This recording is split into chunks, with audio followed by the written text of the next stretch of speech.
See a putty tat. Meow. Are we Meow. live?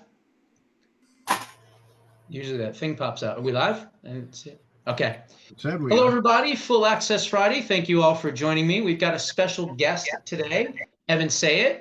If you don't know who Evan is, you're going to definitely enjoy this hour. Evan, well, let's see. You've done a lot of different things. He used to be on the left. I have to say that only because of Why do you say that? Well, because of your experience. All right. He was a writer for Arsenio Hall. He was a writer for Politically Incorrect with Bill Maher. And then eventually he, after 9/11, as many did, realized that the left were the bad guys, and he moved over to our side. And he's an author, he's a stand-up comedian, he's a philosopher, he's a man of all different types of things. Speechwriter. Speechwriter, that's right. You know the Al Smith dinners that President Trump went viral for, attacking Hillary Clinton and attacking Kamala Harris? This is the guy that wrote those jokes right here. So, Evan, say hello to everybody. Hello, everybody. Hello, Evan. Hello. Anything you want to ask? I mean, we came from America Fest, so basically we got here about 15 minutes ago. I know that they're working on this, continuing resolution, and I know that it went from 1,500 pages down to like 144 pages, and now it's supposed to go to the Senate. But I would tell people, because I know they're going to try to shove this thing through, I will say this: it's a hell of a lot better than it could have been, but it's still not perfect. There's still pay raises for Congress in there. Very woke language. Very woke language. Like now they're going, they must say, they can't say homeless. It's people experiencing homelessness. Yeah, it's just ridiculous. So maybe it'll die in the Senate. Hopefully they're gonna. Except they have the Senate. They have the Senate until January. And pass the House. Yeah. So I don't know. It's not as bad as it would have been. Thankfully, Elon and Vivek and many others, made a fuss about it, but it's still not the greatest thing in the world.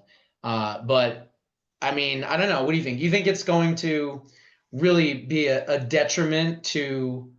It's really hard for me to understand how, given the political climate, given how the people just spoke, made it very clear that what had been can no longer continue to be. And yet, first, the 1,500 pages, the audacity of putting that out in the first place, and the failure to not shoot it down until there was outrage. Exactly. But the idea is they actually put it forward with 1,500 pages of all kinds of pork, it was bad. All kinds of woke. Now is the law, at least within Congress. They have to say these words.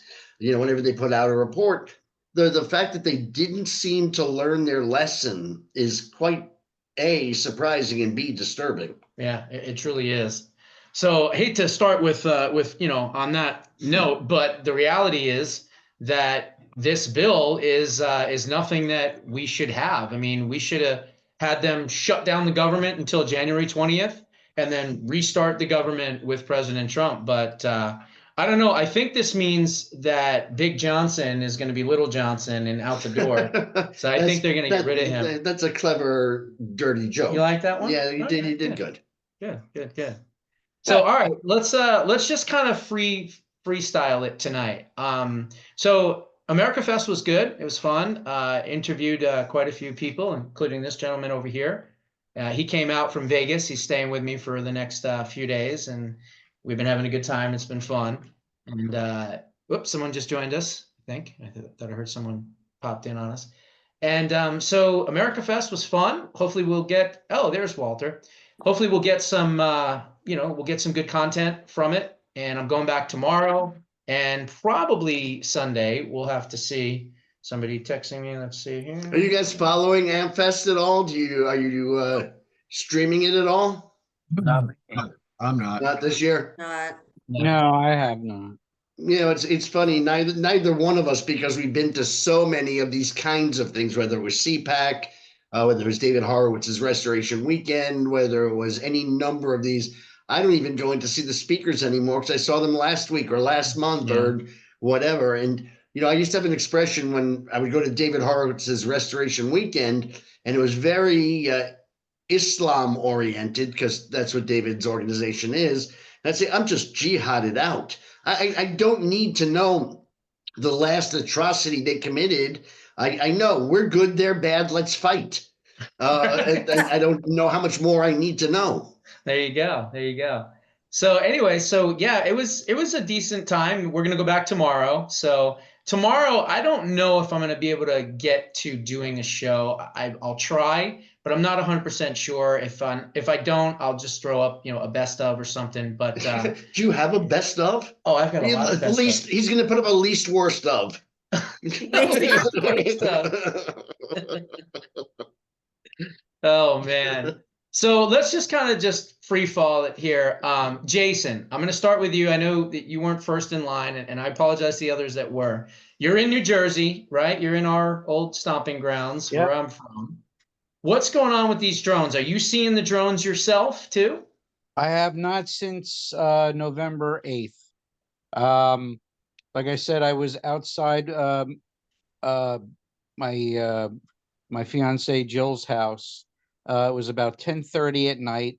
I'm looking at the stars because they're looking like really cool and the design of it. So I'm taking pictures. I'm just so upset that I didn't have it on video, because as I'm taking pictures, and it happened so fast, this big, I thought it was a UFO. It was really tremendous. It was huge. How big can you compare it to something, just so we can know? Well, let's put it this way. So if you ever watch Close Encounters of the Third Kind, not the main one that comes in and lands and all the little aliens get out, but the ones before that, it was like a humongous, looked like a flying saucer, but it actually came over my head in the middle of the parking lot. And I saw a green light. It was green, and it stood there for about three seconds, and it took off like a shot, like the speed of light. It was wild. And I was like, wow. I'm not going to say it. I said, no one's going to believe me. No one is going to believe me.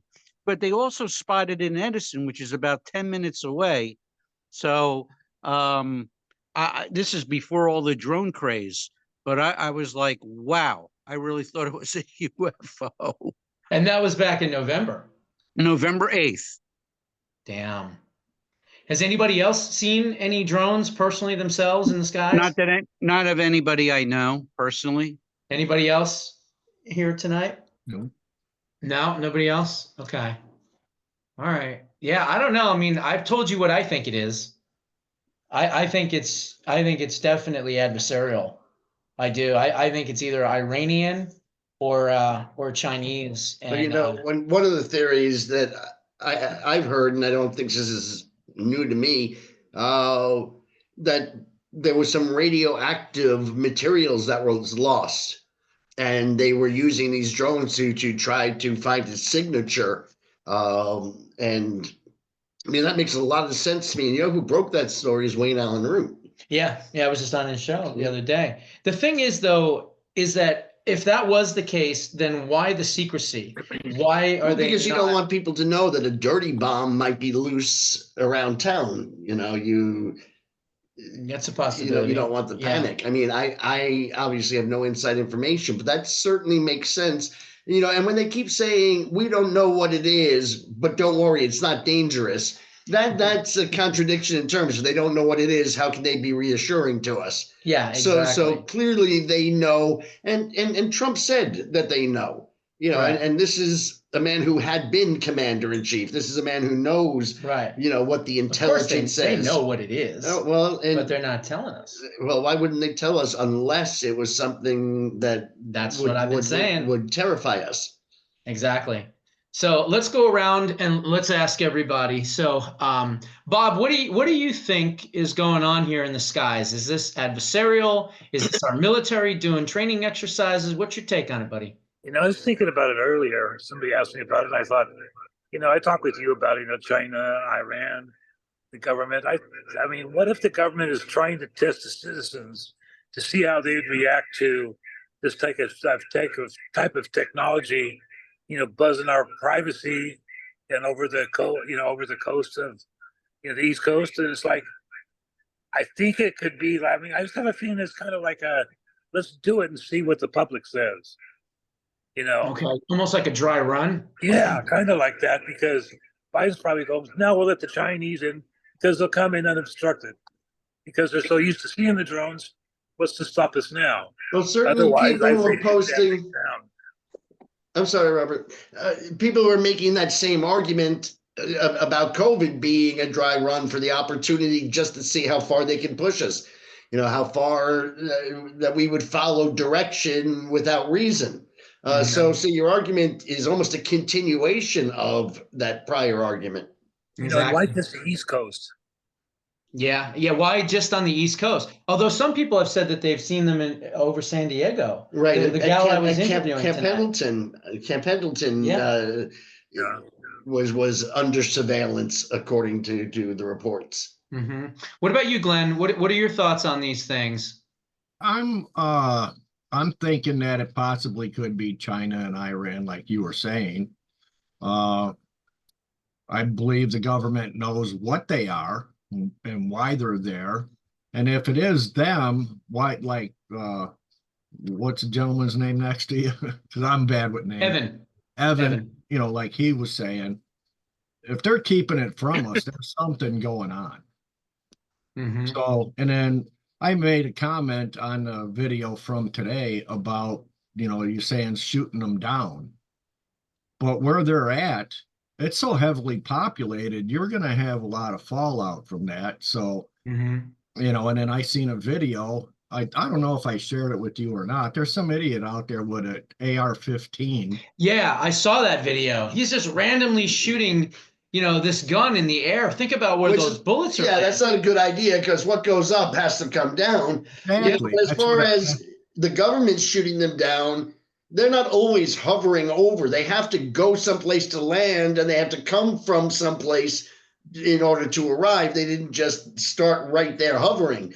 And so I don't know why we couldn't follow it to a less populated area and shoot it down over there. Shoot it down, yeah. And then like what they did with the balloon. The guns that they use, the ammo that they use in the machine guns on the fighter jets, that's 20 millimeter or bigger. That's a pretty good sized projectile to be launching out and not hitting something. And then, letting that, just like the guy shooting the AR up in the air, that's 10 times bigger. Gotcha. You want to be careful what you do with them. So here's what I want to know. Given the seriousness of this conversation and the potential threat, how come only two of us are drinking? Carol is drinking. Right, Carol and me. Carol's drinking, and you're having scotch. And I'm drinking scotch. Okay. I got my Canadian There whiskey. you go. Okay, there we go. I got a mug. He's drinking. Carl, what about you, buddy? The man of many words. What are your thoughts here? China, Iran, our military, what? All three? I know. I wonder about if those things can go zoom real quick. It's got to be if it disappears like a speed of light, it can't be Iran or anybody. It'd have to be aliens if they zoom away so fast, faster than what you'd think. It was quick. That's all I can But say. here's my question is, if you were an alien and you were traveling X number of light years to get here, would you really make Jersey your destination? I don't know. Sorry about that, Jay. He is a stand-up comedian after all. That's okay. I understand. Yeah. I can take it. That's a good Well, joke. you know my famous Jersey joke, right? Kiss her where it smells. Take her to New Jersey. Never mind. That's right. That was a little dirty. I agree. That's two now. You had a Johnson joke earlier, and now a cunnilingus joke. Really? Cunnilingus joke. Wow. I'm out of control. Seriously, I don't even know why I'm friends with you. Carol and your beautiful cats. Yes, Okay. That's What are your thoughts here, Carol? I think it's probably China and Iran or our current administration. They're going to pull something on us. I don't know. But my one concern is it doesn't seem like a lot of Americans really are concerned that there's mysterious stuff. It's like everybody's going on Christmas and shopping and doing this. Not a lot of people seem too concerned. I don't know what's about to happen, but I'm worried a lot of people are about to be majorly caught off guard. I'm not sure. And I want That's to what I'm say, worried about. and yeah, so a lot of people don't seem so worried about it, but I also want to just tell everybody we was on vacation last week and we were in Silver Dollar City in line to go to Silver Dollar City, and we were in line with Mike Huckabee and his wife. And Oh, he's so cool. So I just want to tell everybody that he's very awesome. So well, you're in Arkansas, and he was obviously there as well. yes. So what about Sarah? You didn't see Sarah, did you? Mm-mm.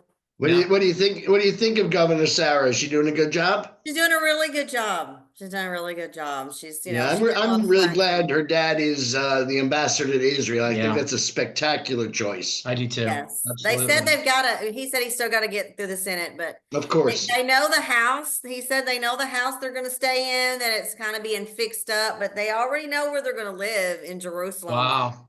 I'm so Does, jealous. does he he's know excited. he's probably moving into a Jewish neighborhood? Well, he says. I mean, he knows. What do you mean? In Israel, it was a joke. It's a joke. It was a joke.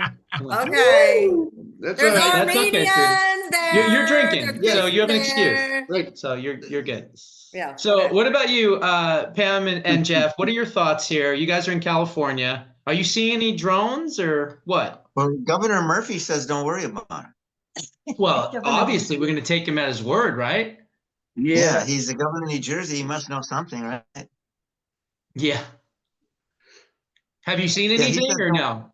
He says don't worry about it. I was looking on Monkey Works. You know what Monkey Works is, I guess. And he just is kind of quoting this story from New Jersey. There was 49 sightings in one night, but some of those were aircraft and some were multiple sightings of the same object. So I don't know. I wish I knew, but it's obviously something bad, I think. What about you, Liam? We'll get to you here in a second, Walter and Gail, but what are your thoughts, Liam? Pretty much the same thing I said last week. It's just, I don't trust what the government says, and I believe, this can't be a good thing.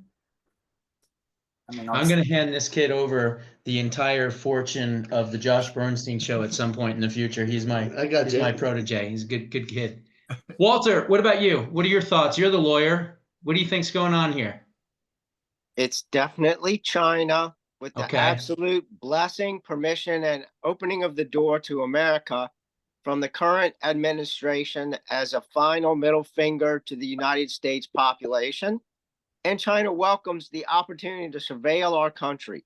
I did hear one gentleman who is familiar with drones say that at the height that the drones are flying, it appears that they're, quote, sniffing for something.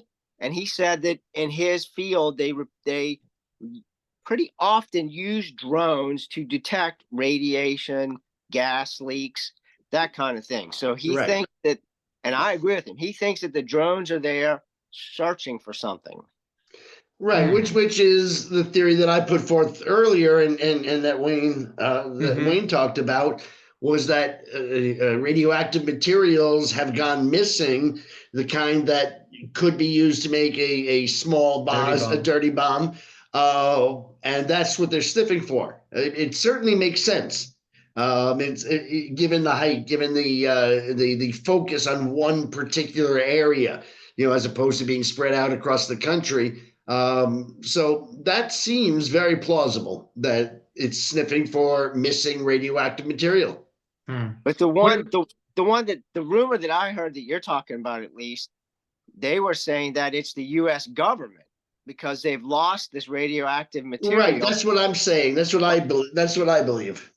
I think it's a foreign country. I think they're trying. I get that. Look, we had the balloons, and we know, it was lesser technology, but the same concept. Absolutely. But the balloons were impossible to take down, just like the drones. Yeah, well, eventually we did, right? Over South Carolina, I think. Well, actually, I think they first used them in the Macy's parade, and then we took them down. Yeah, right. Exactly. Well, so when Gail, do y'all think we're what- gonna find out? When is anybody? Yeah, we're not. That's the thing. And that's why I'm so worried about the inauguration. Because what if they're doing recon right now? What if this Yeah. is the dry run? Well, Wayne Allen Root didn't seem too concerned about that. Huh? Wayne Governor Allen Root Murphy. didn't seem too I know. concerned about And it. he's going to be there. He's going to That's be what- there. And I told him, I said, hey, man, I know you're going to be there. They could wipe out the entire cabinet. I was talking to people today, you know, doing spot interviews. And, And you know what that means? That means Kiefer Sutherland becomes president. So What's it called? Last Survivor? designated survivor. Designated Survivor. I'm sure he's a liberal, so no. Right? Yeah, right. Yeah, exactly. So, Gail, what are your thoughts here on this? What do you think's going on in the skies? Something to be worried about? Oh, I don't know. There was one report that the radiation levels were a little high over New Jersey. I don't know how plausible that is. I don't know. My daughter gave me a number. It sounded more like background radiation to me, but maybe not. I would still hold the inauguration indoors. I still would take a lot of precautions because if they're not going to tell us, there's some bad reason why. Yeah, exactly. Well, here's the thing too, Josh. They were surveilling, you know, Trump National Golf Course in Bedminster and close by the military base. So if it's our government, why would they need to do that? Yeah. Yeah, If exactly. it's our government, why would they need to do that? Right. At their own military base. Right.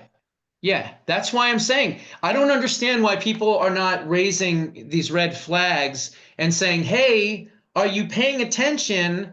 You know, what are why aren't you doing anything about this? Number one, they're not doing anything about it. They're not giving him briefings. They're not telling him anything. He's not getting, any information, but yet he's still going to do this outdoor inauguration with his entire cabinet is going to be there.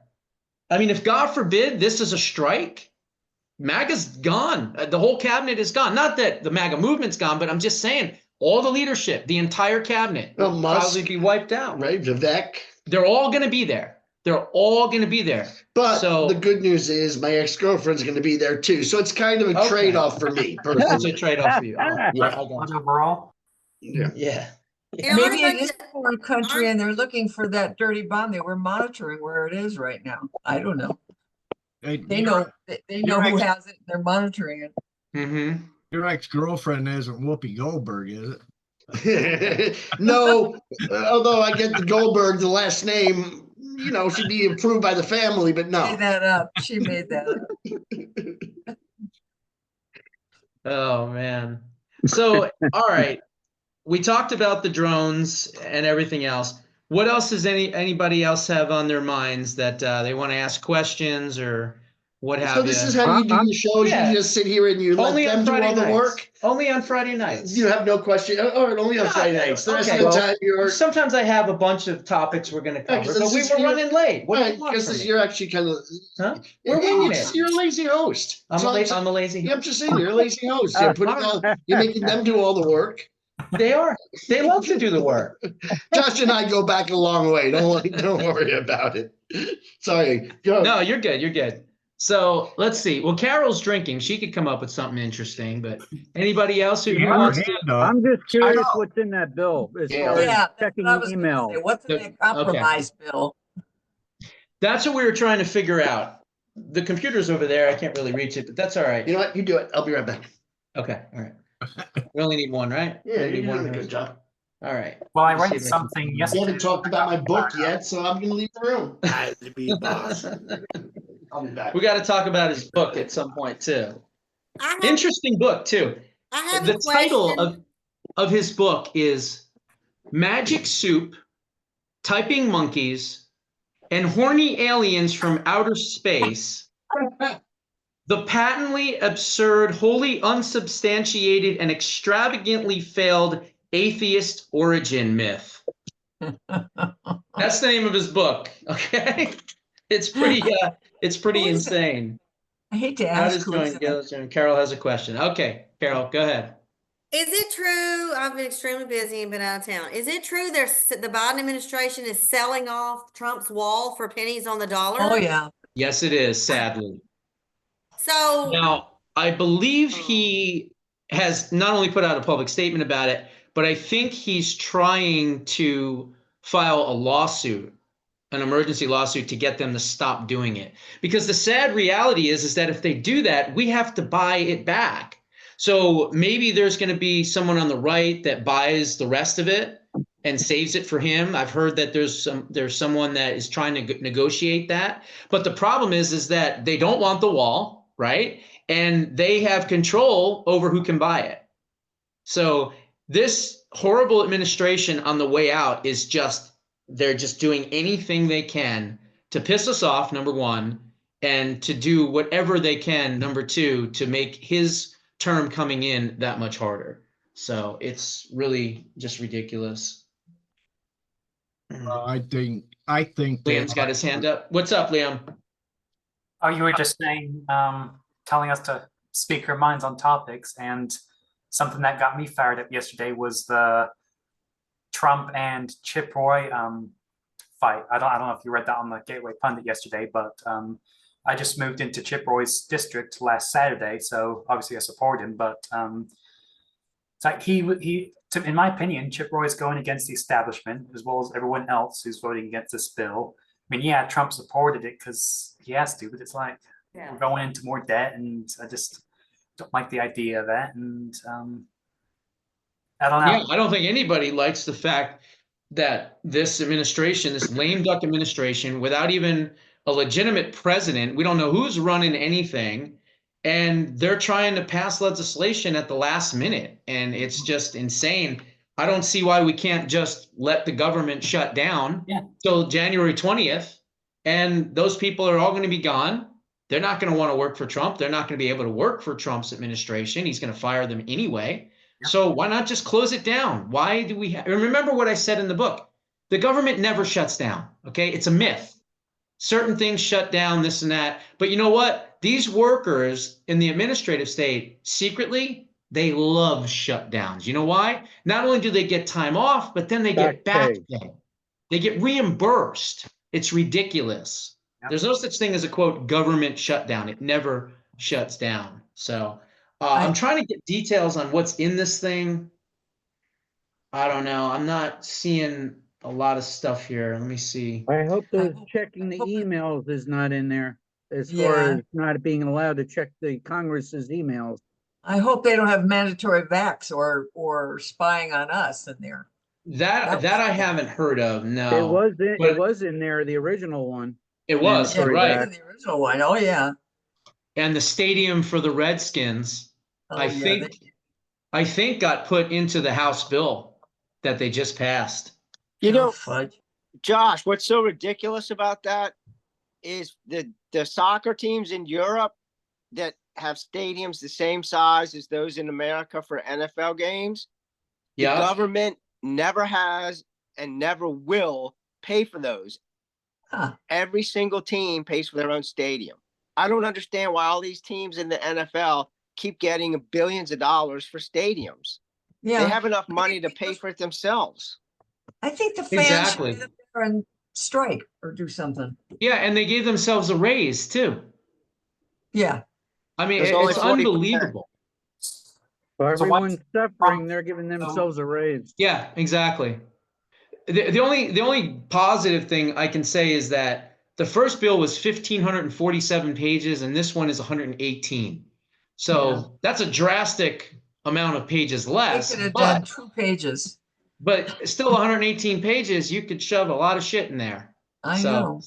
I don't know. It's really crazy, but. Well, you know what?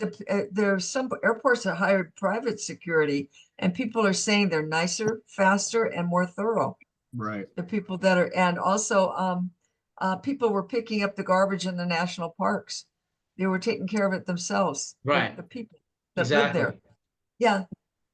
Yeah, we don't need all these government workers, and I really do hope that he fires a lot of these people. Well, so I know they did that parachute 5 years, you're allowed to work from home and all that, but he already said that Pam Bondi is going to fight that in court so that they can be fired. I don't know. We were just talking just about the shit in the bill, basically. If it was on the shit in the bill. Yeah, the If shipping it bill. was, I think that was the New York Post headline. I think it was too. You just have a cigarette? I did. I can smell it. No, actually, I don't think so. I think he used I on don't the know bottom who of this my gentleman pocket, so I don't is. leave it out back. Well, like I said, you can put it in a little dish or whatever. You Mhm. don't have to, I've been using the pool. No, you're definitely not using the swimming pool. That gets a laugh. That'll get you in That trouble. finally gets a laugh from her. You'll be sleeping with the 4 dogs in the fucking dog beds. Okay. But if it was on my conscience and and what I would do with the government shutdown, this would be closed down for the next 2 fucking years. Exactly. Suckers. Well, what I love about it is the term unessential employee. Well, if you're unessential, then we don't need you. No, I know. Exactly. We should only have essential government employees. Otherwise, it should fall to the people. How many mentally ill bastards did that fucking Biden put in the IRS that do absolutely nothing? Well, what did they fund? 90,000 agents or something? I think it was several 100,000. No, it was 187,000. Okay, that's almost a couple of 100,000. And then That's a all lot. the guns and bullets and shit like that they bought. What for? Right. Why does Homeland Security have anti-ballistic tank missiles? Why is the IRS? And their IRS are walking around, with big guns and all this other crazy stuff. I mean, it's just such ridiculous spending shit.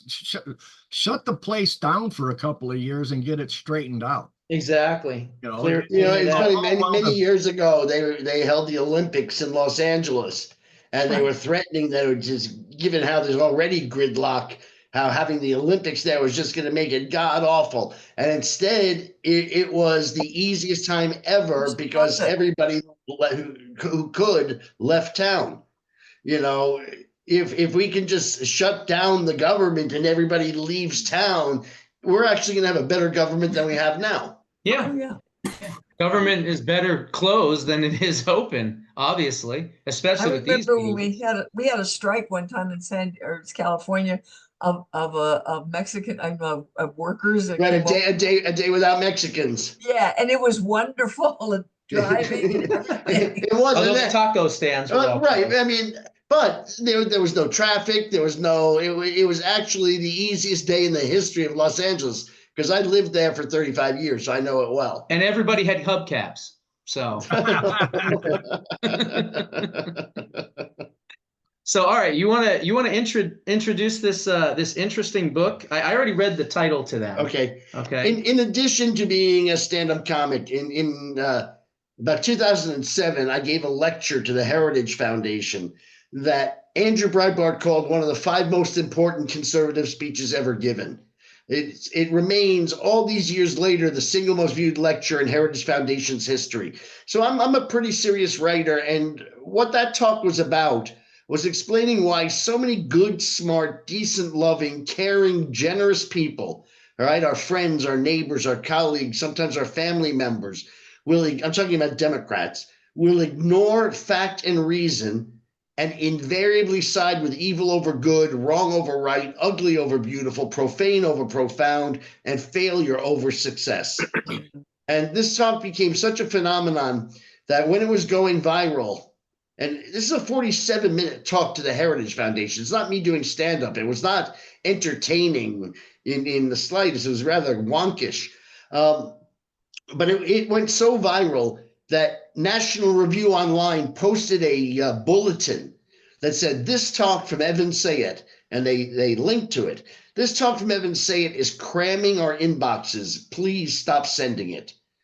And so my first book was I took that original speech and I turned it into the book, The Kindergarten of Eden, How the Modern Liberal Thinks.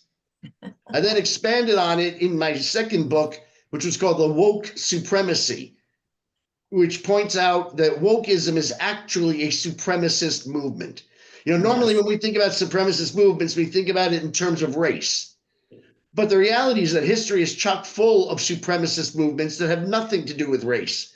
Communism is a supremacist movement that's based on class.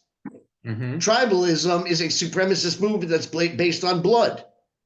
Islamism is a supremacist movement that's based on ideology.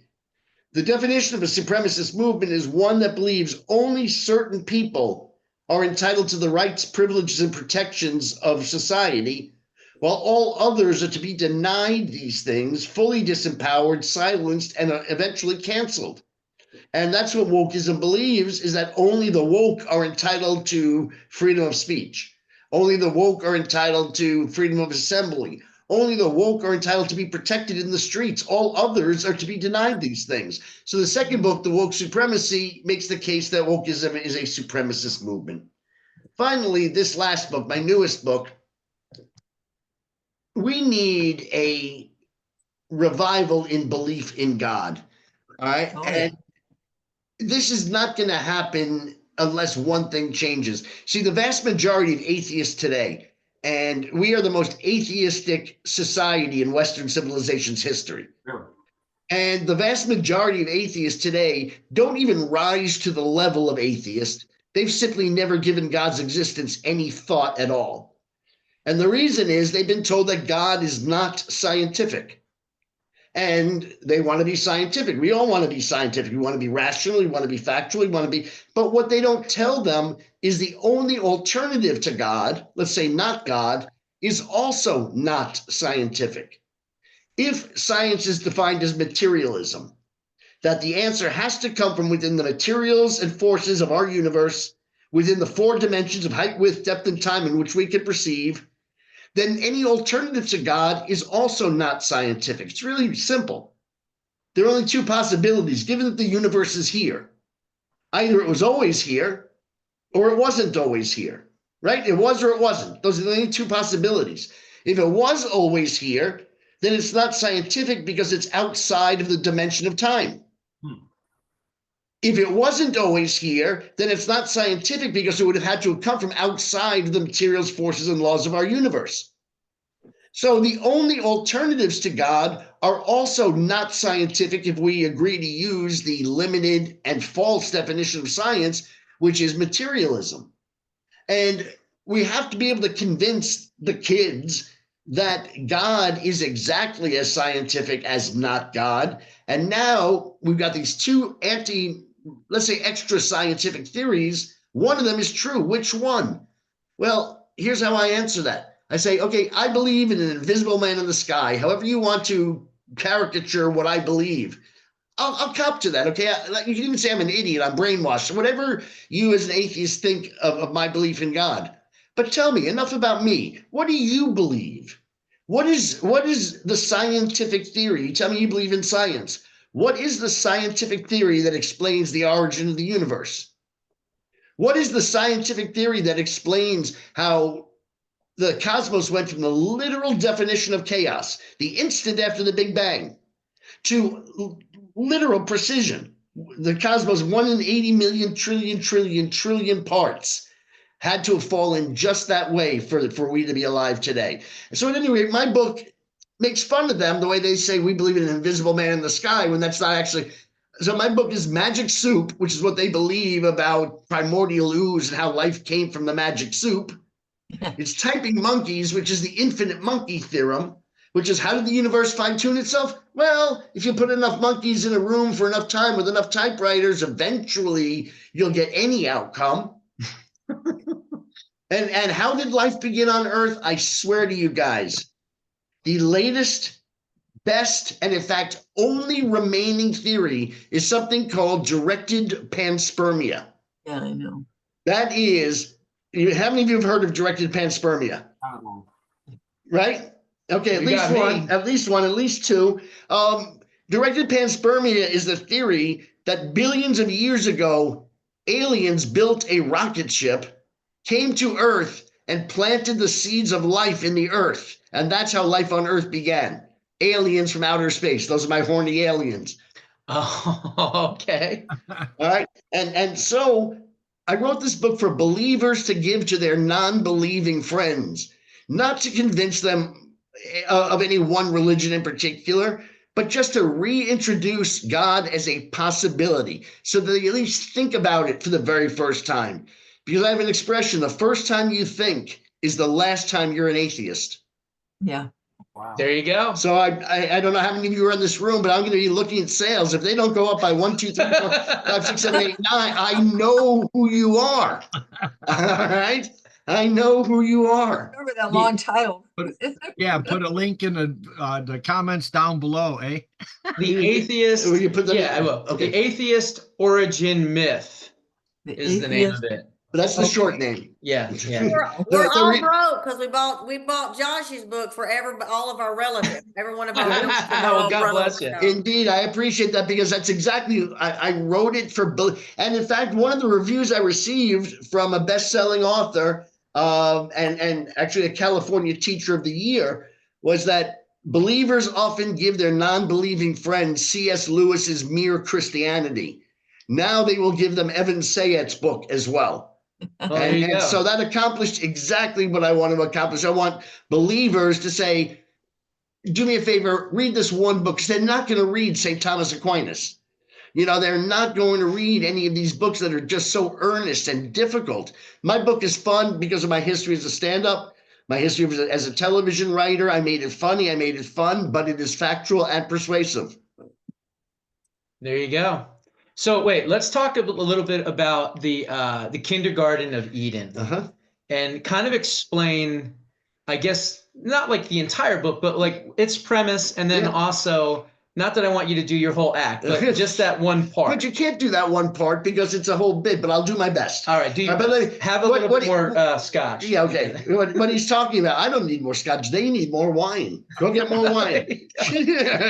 Right? It's the audience that has a 2-drink minimum. That's true, not you. Not That's the true. act. Yeah. The talk that I mentioned to the Heritage Foundation earlier, when it started to go viral, I would receive a ton of fan mail and some hate mail. But I would receive it, and people would periodically use this phrase. It was such an odd phrase that stuck out in my mind.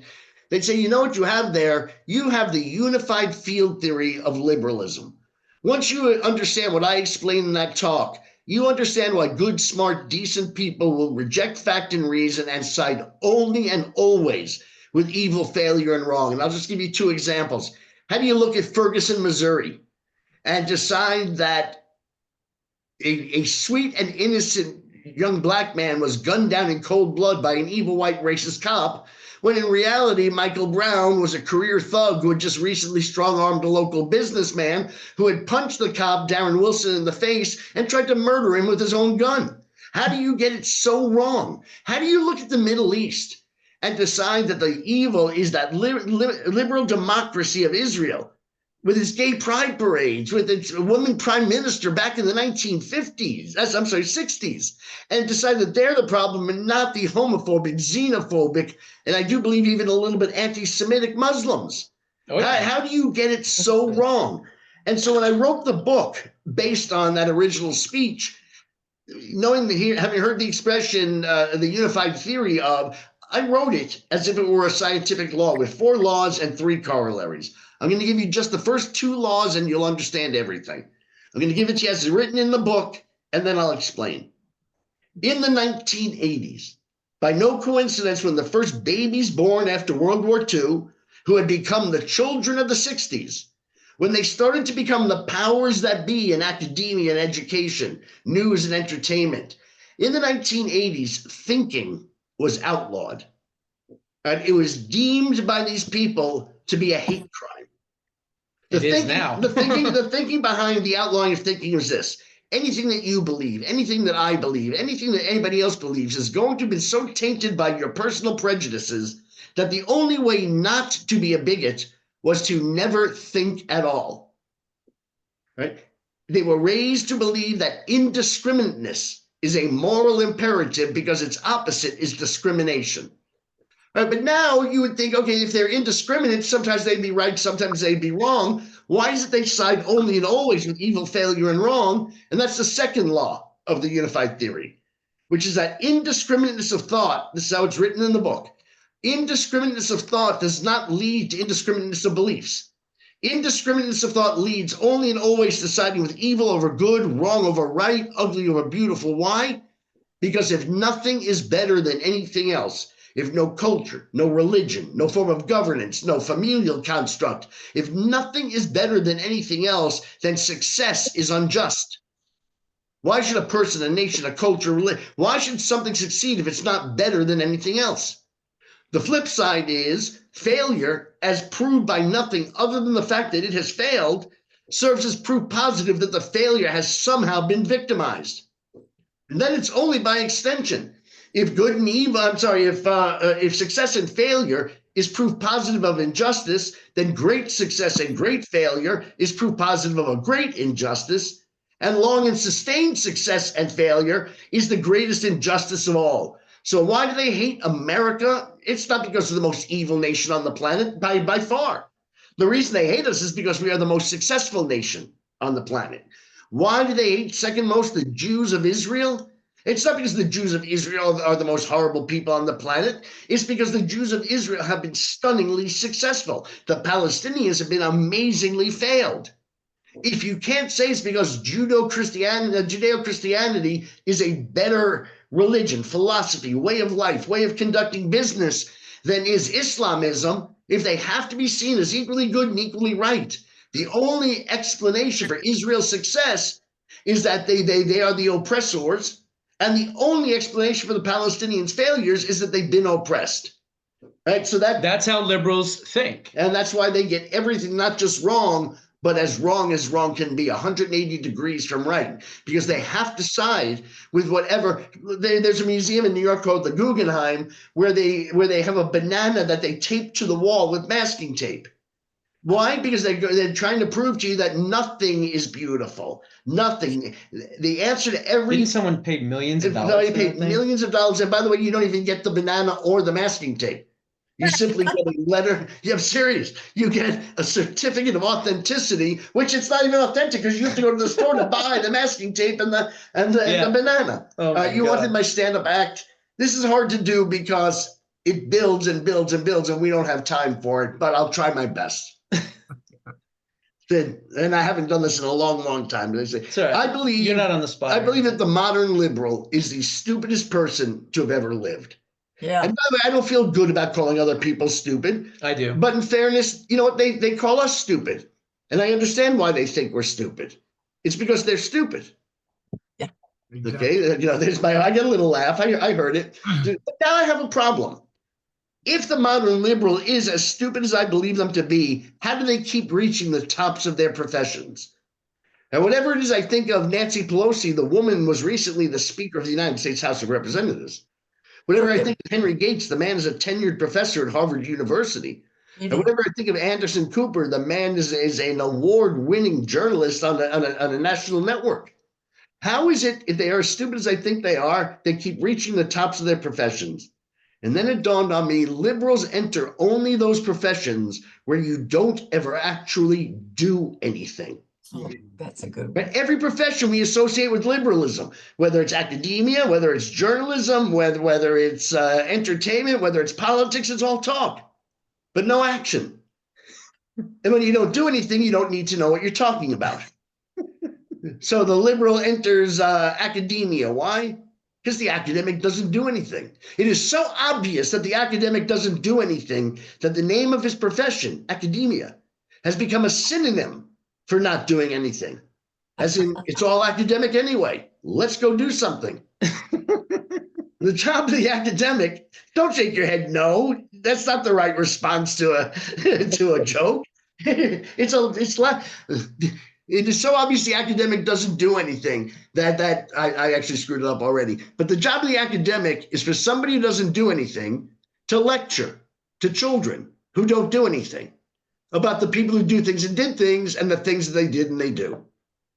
The liberal flocks to journalism. Why? Because the journalist doesn't do anything. It is so obvious that the journalist doesn't do anything that you could remove their bodies and they would still be able to do their jobs, which is why they're known as talking heads. Right? The job of the journalist is for somebody who doesn't do anything to report to the people who do things, the things that the other people who do things were doing while they were out doing things. Why do you think the news was always on at 6 o'clock? Because that's when the people who do things came back from doing those things.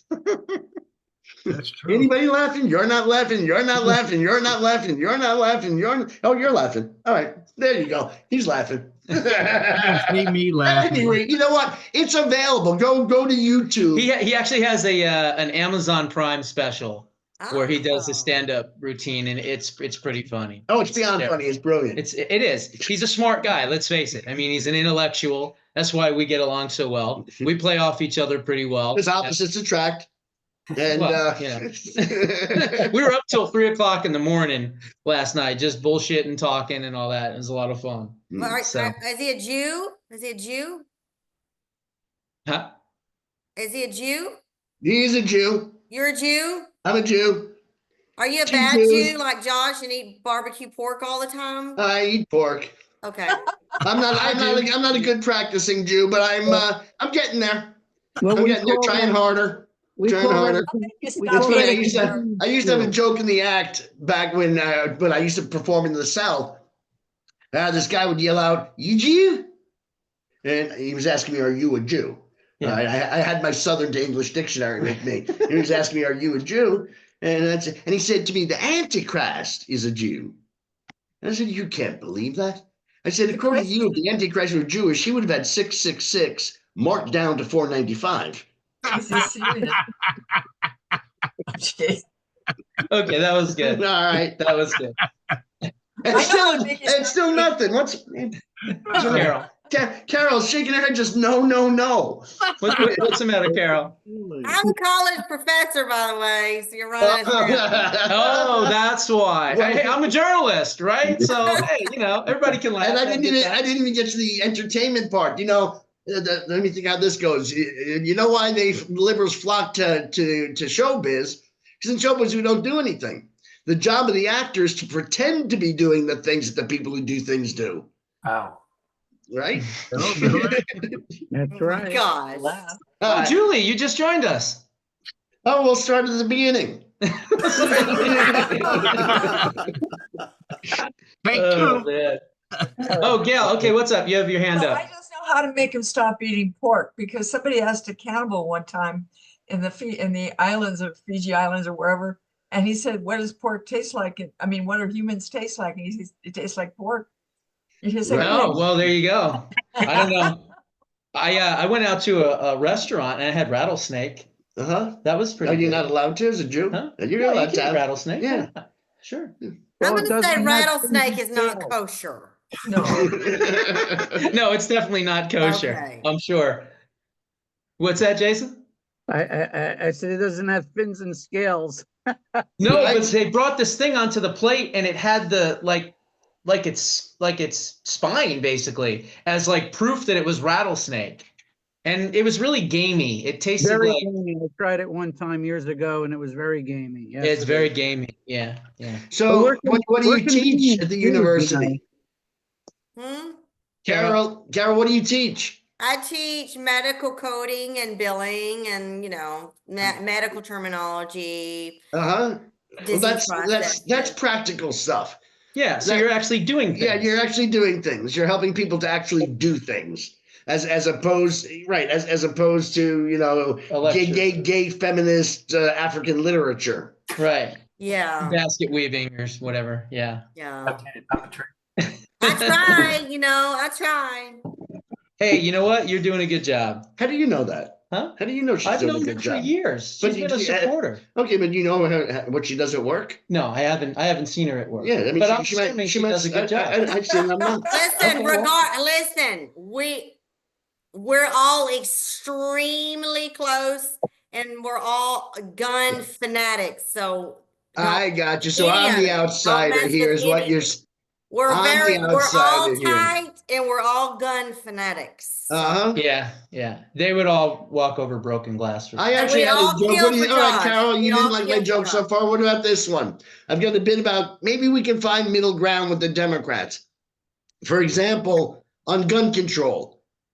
Here's what I propose. Anybody who wants to have a gun should be allowed to have a gun unless they have a significant psychiatric record, a criminal record, or a Barbara Streisand record.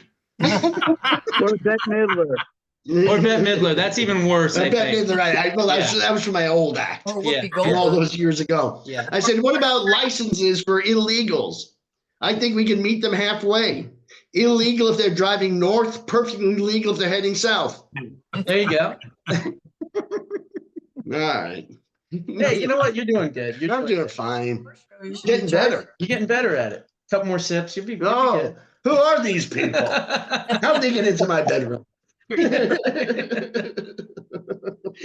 Oh man. So anyway, I told you all this would be a different show.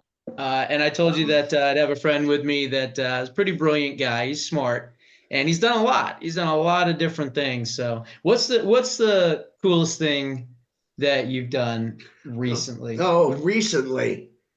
Well, it's pretty cool that I wrote a speech for the next president of the United States. I would put that pretty high on the list, right? Just being able to speak, especially, I don't know that you know this, but I've spoken to TPUSA. I've spoken at their events. Okay. You know what? Being there today was pretty cool. And it's funny because I know all of those people from the very beginning. I mean, Charlie Kirk, even before he got his first grant to start this, I've known Ben Shapiro since he was 14 years old because he was out in LA, and we actually, the San Fernando Valley Republicans Club, actually sponsored and paid for his college. Wow. Yeah, contributed significantly. I don't know that we paid the whole thing. Yeah. But nonetheless, I've known him since he's 14. To run into, did I say Seb Gork? I do his radio show all the time. I need to do Sebastian Gorka's show. To run into Larry Elder. I mean, all the people that I've known right from the very beginning. When I made the change, not sex change. Are you changing? Yeah. I didn't know that. Yeah. No. But when I made the change and became, and by the way, I was never a leftist. I was a brain dead liberal. Right. I mean, I was a New York City born Jew in the entertainment industry. Of course, I voted Democrat. It's what Breitbart would call the default factory setting for somebody born into my demographics.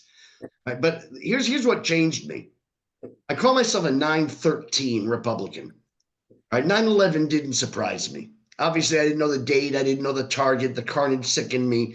But even as a brain dead liberal, I knew just enough about the world to know that the same people who were murdering the Jews of Israel for no other reason that they were the closest infidels, who were murdering Hindus in India for no other reason that they were the closest infidels, who were murdering atheists in Russia for no other reason that they were the closest infidels, would, when they could figure a way across those giant oceans, of course they would come to kill the big infidel, the great Satan. And what surprised me was the liberal response to the attacks.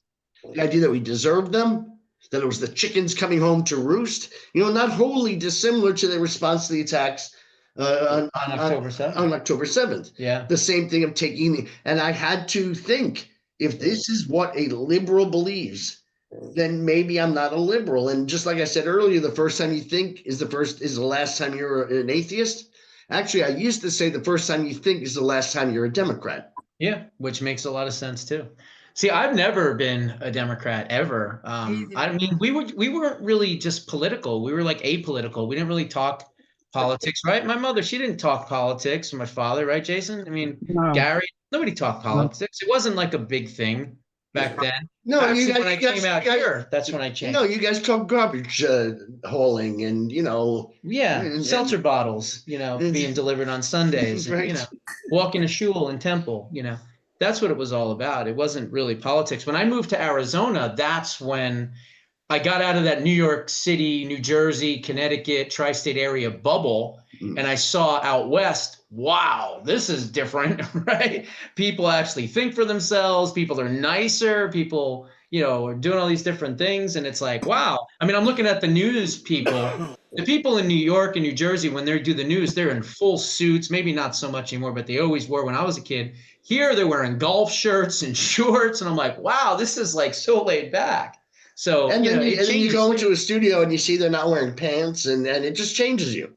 It just changes you. I hope they're wearing. But that being said, I know your names. I know Carol's name. Her name's Josh. No, I know No, that's Julie's Marlene. name. I know Jason's name. I know your names, guys. If I don't see book sales, all Well, right. y'all post it in the Well, chat, your Post website. it. I will. Don't forget. I will. I Okay. promise. I'll put it in the description for the video. So. All right, guys. I really appreciate getting to know you guys. Thank you. Merry Christmas, everybody. Come back and see us. Merry Christmas. Happy Thanks. Hanukkah is on the Christmas to you, 26th. sir. Yes, ma'am. Happy Thank you. Hanukkah. Are you gonna close it out? Yeah, I'll close it out. Okay. All right. Bye, everybody. Bye, everyone. Bye. Oh, he's gotta go Adios. have another smoke. Yeah, that's exactly what he's doing. You gonna grab a smoke? Yeah, go for it. That's what you like to do. That's what you Nasty do. habit. I don't smoke. Smoke them He's if you got them, hilarious. roll them if you don't. That's right. He smokes outside. It's cool. So, Yeah. but that's Evan Sayet. You should definitely watch his Heritage Foundation speech because you kind of got a glimpse of his intelligence. That speech at 47 minutes, your jaw is just like, whoa. Because he's smart to the point where sometimes he's over your head, and I understand that. Because even when I interviewed him today for Total News, a couple of things he said, I was just trying to like keep up with him. Like he's a pretty smart guy. So, but anyway, just something a little bit different. He's here staying with me for a couple of days, and I figured, what the hell, let him join. But Carol, you had your daggers out for him there for a bit. She was like, I'm a teacher, I'm a professor. That was funny though. And she's a Southern gal.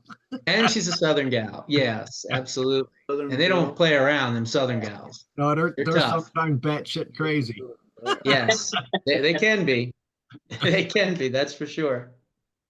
So, all right.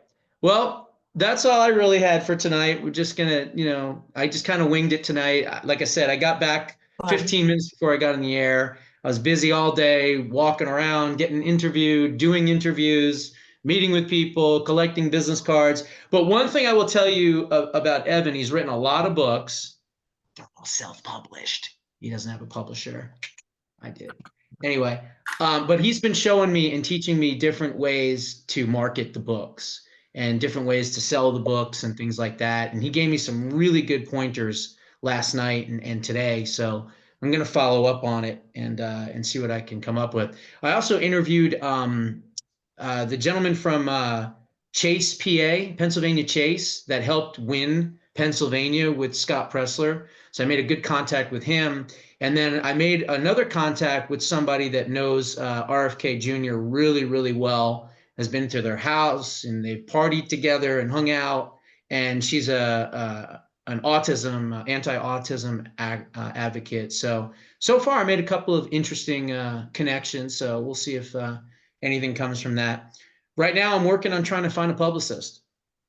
Obviously I could use AJ, but AJ's, he's a little expensive. So I'm looking at some other people, because now that I'm on LinkedIn, I've got the opportunity to kind of reach out to some of these people and talking with a bunch of different people. So we'll see what happens. Probably hire someone. And then Marlene, we're going to have to start working together a little bit, and we're going to have to figure out, if you can do green screen and stuff and keying it out and doing what John was doing, not 7 days a week, but like 3 or 4 days a week, something like that. Probably 3.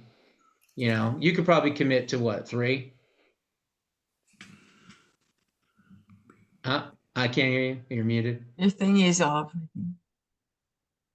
Okay. Hold on a second. Yeah.